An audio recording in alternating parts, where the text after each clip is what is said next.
ब्राह्मण की संतान रावण क्यों कहलाया असुरों का राजा? कैसे मिली थी सोने की लंका? अपनी शुरुआती शिक्षा दीक्षा के बाद रावण ने कई वर्षों तक शिव की गहन तपस्या की। तपस्या के दौरान रावण ने शिव को प्रसन्न करने के लिए बलिदान के रूप में अपना सिर 10 बार काटा।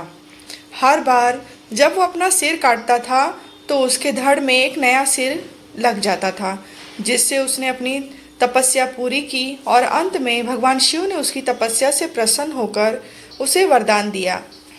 तब रावण ने अहंकार में अपने वरदान में नश्वर इंसानों को छोड़कर देवताओं, राक्षसों, सांप और जंगली जानवरों से हानि न होने का वरदान मांगा, जिसका मतलब था कि ये सभी प्रजातियां उसे कोई नुकसान नहीं पहुंचा सकती।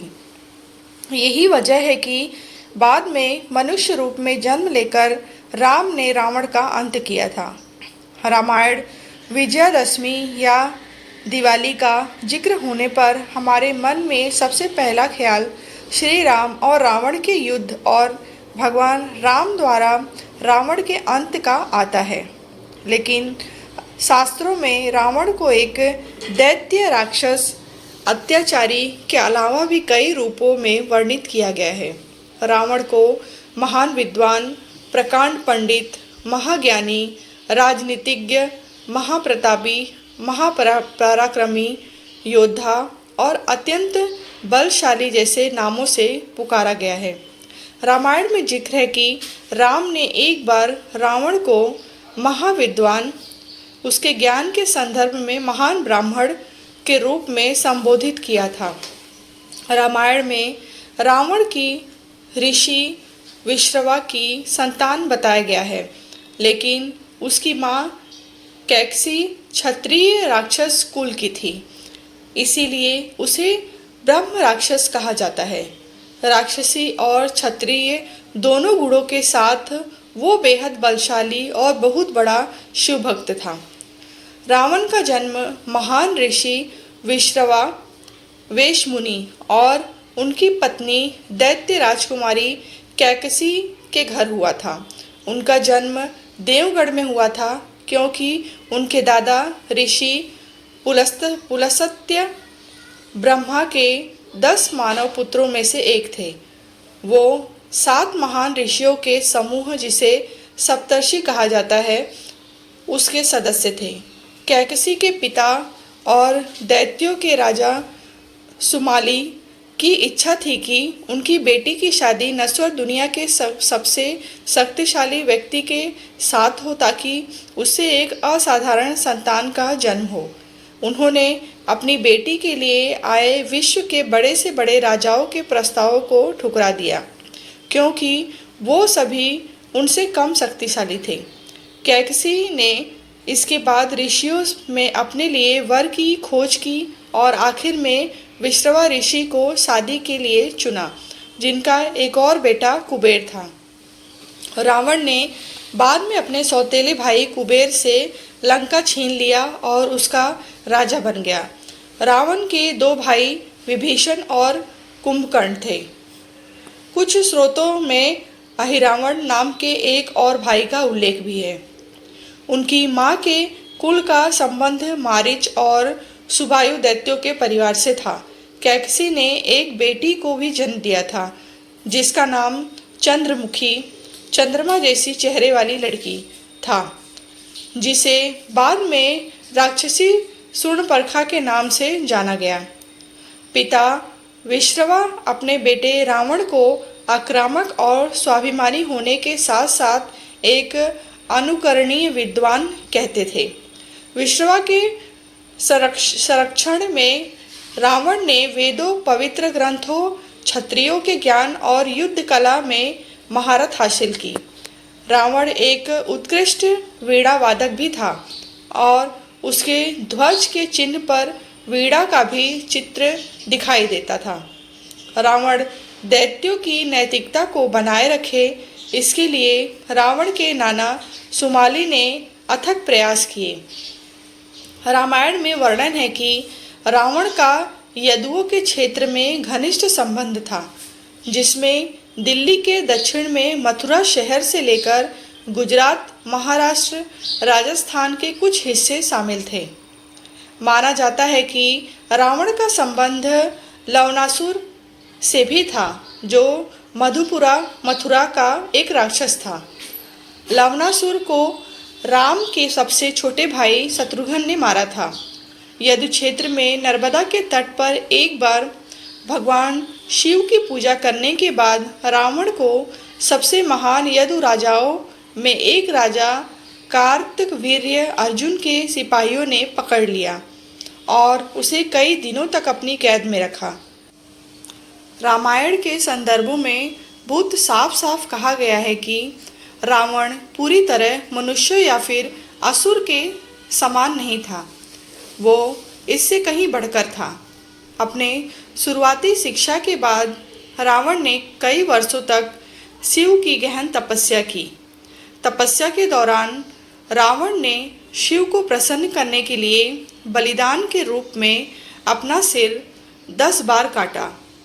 हर बार जब वो अपना सिर काटता था तो उसके धड़ में एक नया सिर लग जाता था, जिससे उसने अपनी तपस्या पूरी की और अंत में भगवान शिव ने उसकी तपस्या से प्रसन्न होकर उसे वरदान दिया। रावण ने भगवान शिव से अमरता, सदा अमर रहने का वर मांगा, जिसे शिव ने देने से इनकार कर दिया, लेकिन उन्होंने उसे अमरता का दिव्य अमृत दिया। इस वर का अर्थ था कि रावण जब तक जीवित रहेगा तब तक उसे परास्त नहीं किया जा सकता। रावण ने अहंकार में अपने वरदान में नश्वर इंसानों को छोड़कर देवताओं, राक्षसों, सांप और जंगली जानवरों से हानि ना होने का वरदान मांगा, जिसका मतलब था कि ये सभी प्रजातियां उसे कोई नुकसान नहीं पहुंचा सकती। यही वजह है कि बाद में मनुष्य के रूप में जन्म लेकर राम ने रावण का अंत किया था। शिव ने उसे उसके सभी 10 कटे हुए सिरों के अलावा दिव्य शस्त्र और कई प्रकार के चमत्कार की शक्ति दी।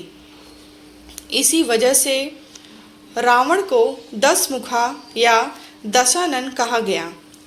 इन वरदानों को हासिल करने के बाद रावण ने अपने दादा सुमाली की तलाश की और अपनी शक्ति का विस्तार करने के लिए सेना का नेतृत्व करने लगा। इसके बाद रावण की नज़र लंका पर पड़ी और उसने उस पर कब्जा जमाने की कोशिश शुरू कर दी। लंका एक बेहद सुंदर और रमणीय शहर था, जिसे शिव और पार्वती के लिए विश्वकर्मा द्वारा बनाया गया था। बाद में ऋषि विश्रवा ने लंका में यज्ञ के बाद शिव से उसे दक्षिणा के रूप में मांग लिया। इसके बाद कुबेर ने अपनी सौतेली माँ कैकसी के जरिए रावण और अपने अन्य भाई बहनों को ये संदेश पहुंचाया कि अब लंका उनके पिता विश्रवा यानी उन सभी को की हो चुकी है।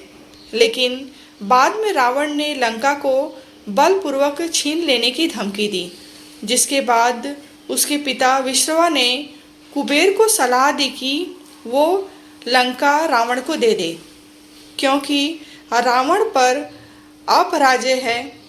इस तरह रावण ने लंका पर कब्जा कर लिया। लंका पर विजय के बाद रावण शिव से मिलने के लिए कैलाश पर्वत पहुंचा। शिव के वाहन नंदी ने रावण को अंदर जाने से मना कर दिया। इससे वो नाराज हो गया और नंदी को चिढ़ाने लगा। बदले में नंदी भी क्रोधित हो गए और रावण को श्राप दिया कि लंका को एक वानर द्वारा नष्ट किया जाएगा। नंदी के सामने शिव के प्रति अपना प्रेम दिखाने के लिए रावण ने कैलाश पर्वत को उठा लिया और कहा कि वो शिव समेत पूरे कैलाश को लंका ले जाएगा। रावण के अहंकार से क्षुब्ध शिव ने कैलाश पर अपने पैर की सबसे छोटी उंगली रख दी, जिससे कैलाश पर्वत अपनी जगह पर वापस स्थापित हो गया। लेकिन इसी दौरान रावण का हाथ पर्वत के नीचे दब गया और पूरे पर्वत का भार रावण के हाथ पर आ गया। वो इस पीड़ा से कराह उठा। उसे तुरंत अपनी गलती का एहसास हो गया। तब रावण ने भगवान शिव को प्रसन्न करने के लिए अपनी नसों को तोड़ दिया और उससे तार की तरह इस्तेमाल करते हुए संगीत बनाया और शिव की महिमा का गुणगान करने लगा। इस तरह उसने शिव तांडव स्तोत्र रच दिया। इसके बाद शिव ने उसे क्षमा कर दिया और उसकी भक्ति से खुश होकर उसे दिव्य तलवार चंद्रहास दी। कहा जाता है कि इस घटना के दौरान ही शिव द्वारा उसे रावण नाम दिया गया, जिसका अर्थ है तेज दहाड़, क्योंकि रावण का हाथ जब पर्वत के नीचे दबा तो उसके रोने से पृथ्वी कांप उठी थी। रावण इसके बाद भगवान शिव का आजीवन भक्त बन गया था। रावण की क्षमता और शक्ति वास्तव में विस्मरणीयकारी थी। रावण ने कई बार मनुष्यों, देवताओं और राक्षसों पर विजय प्राप्त की।